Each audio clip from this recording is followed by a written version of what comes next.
The path factor of right resolve is very directly related to the path factor of right concentration.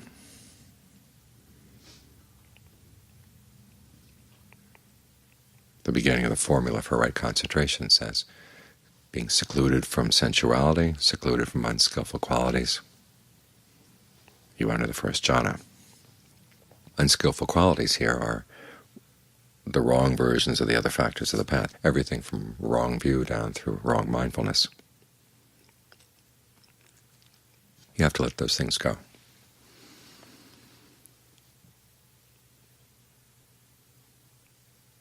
And part of the wrong factors of the path, wrong resolve, is getting involved in thoughts of sensuality. So you wonder why the Buddha has to repeat the sensuality part. It's because it is so deeply entrenched in everybody's minds. It's why we're here. We like thinking about sensual matters, sensual pleasures. That's our addiction.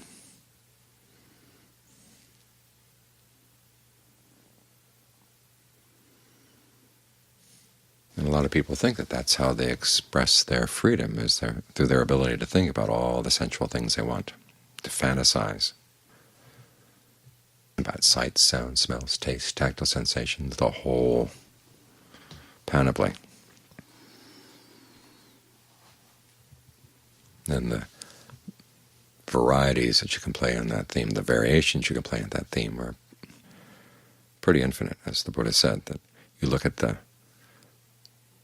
world of animals and how many different kinds of animals there are in the world, everything from the tiniest insects up to the whales, the dinosaurs. In the canon they mention whales and whale eaters and whale eaters. And he said all of those varieties of animals come from the mind. You could be any of those animals. You probably have been many of those animals. And yet the Buddha said even that great variety is smaller than the variety of the mind itself. And so for a lot of us, this is how we exercise our freedom to think, freedom to fantasize. But as the Buddha pointed out, it's a fetter. All those thoughts lead to actions. All the actions lead to consequences.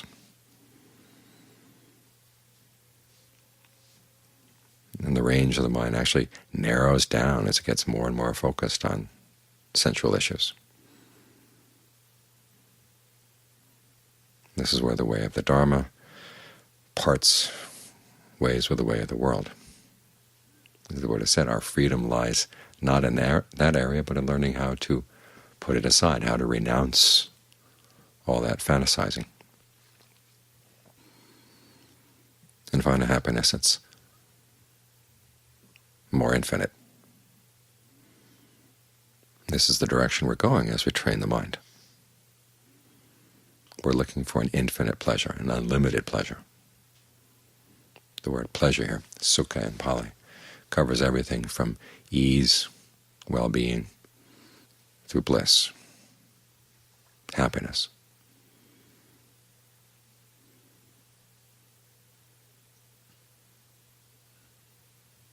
We take seriously the possibility that there is such a thing as infinite happiness. It's one of the reasons why we bow down to the Buddha, because he found that, and he respects our desire for an infinite happiness and infinite well-being.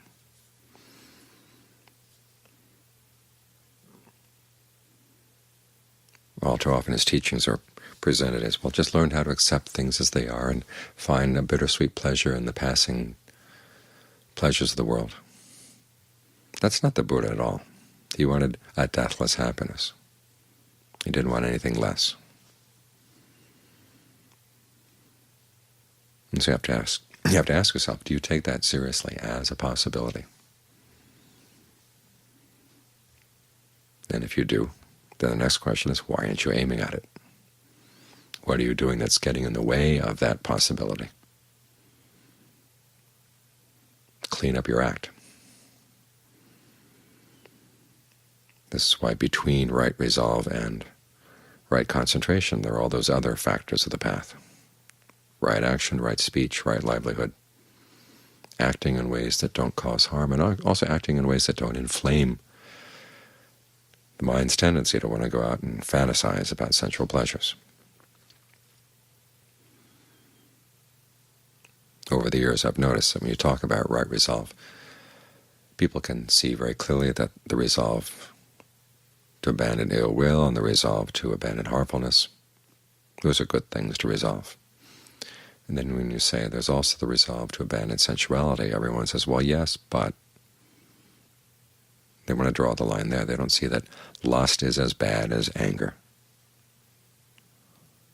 It creates all kinds of fetters. You create fetters for yourself, you tie other people down as well.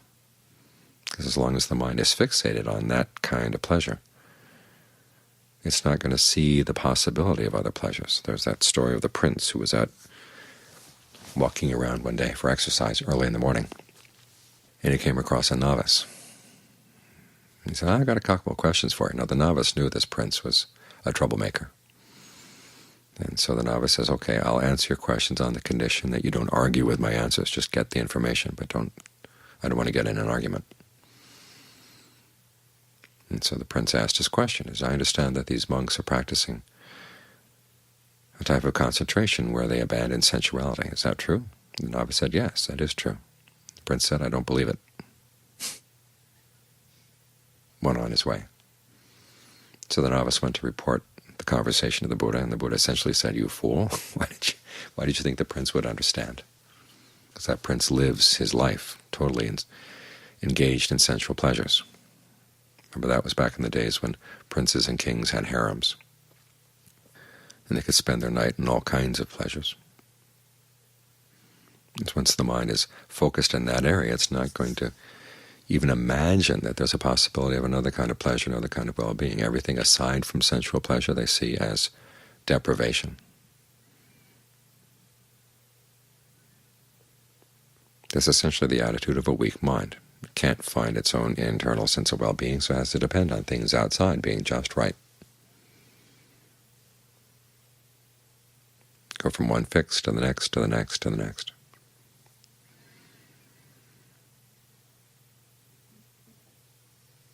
So as we come to the practice, we have to expand our imagination, that there is an infinite happiness, and it's not found there. It's found in training the mind. It's in the stillness of the mind. As the Buddha said, there is no happiness, and then again the word sukha, there is no happiness, bliss, well-being, pleasure, apart from peace. Now you might say there are lots of pleasures that are not peaceful at all, but it's in those moments when the mind can sit with its object and not get pushed off the object. That's when the mind actually has a sense of well-being. And there are those little moments in sensual pleasures and in sensual fantasizing, but they don't last very long. And it's not like they're unrelated to all the pain and suffering that goes into attaining that moment. So you've got to look at the whole picture. It's not that sensual pleasures are bad or evil or whatever, it's just that they really tie down the mind. If you're looking for freedom, you can't find it there.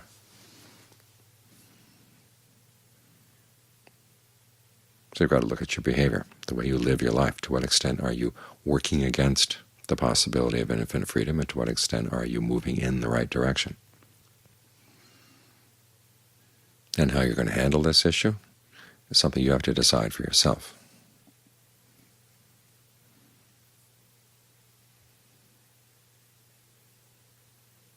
But you have to keep in mind that the direction for true happiness lies in renunciation, and it's not deprivation. There are certain pleasures that make greater pleasures impossible, or they really get in the way. They keep eating away at your concentration, say. They keep eating away at the possibility of the mind really stepping back and seeing things for what they are. So it is a matter of either or.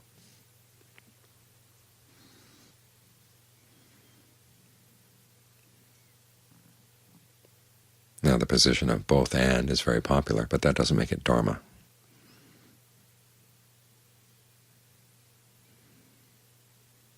And so you have to ask yourself, how seriously do you take your happiness?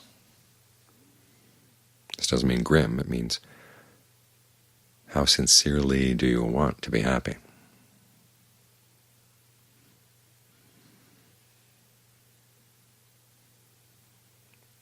And part of the mind will say, yes, but you've heard that, yes, but you don't know how many times.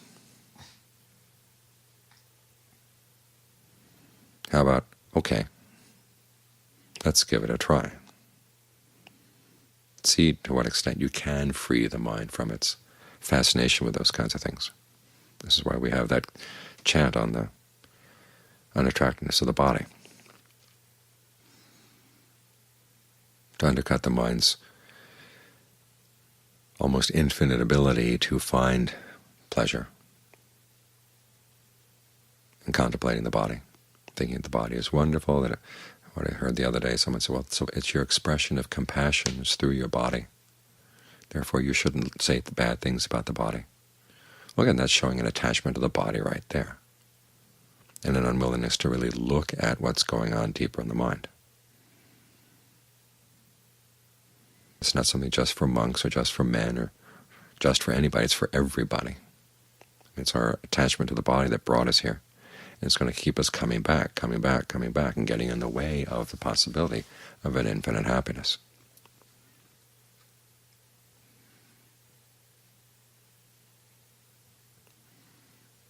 And it's an issue we have to face square on. Some people say, well, how about avoiding the issue and going to the deeper issue of your attachment to self?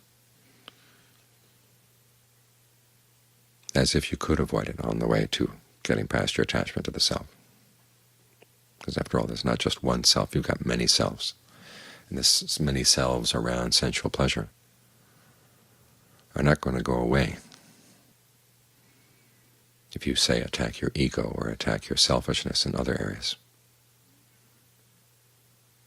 You've got to clean out the whole stable.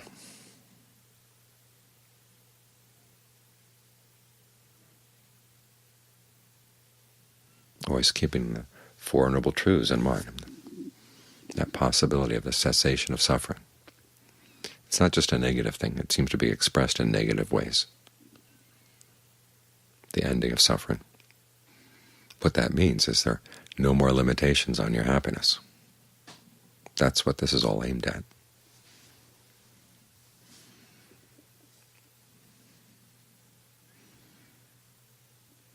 How much more do you want to suffer? How much more suffering do you want to see? It's not just the fact that you're hanging around, you are going to suffer for a while. It's because some people say, well, I can put up a little bit more. But in the process, you're going to be involved in the suffering of a lot of other people as well.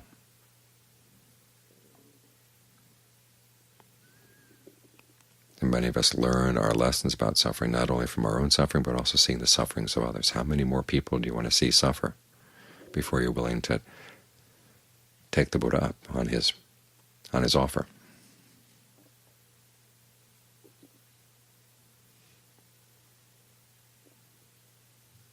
That's a question you have to answer for yourself.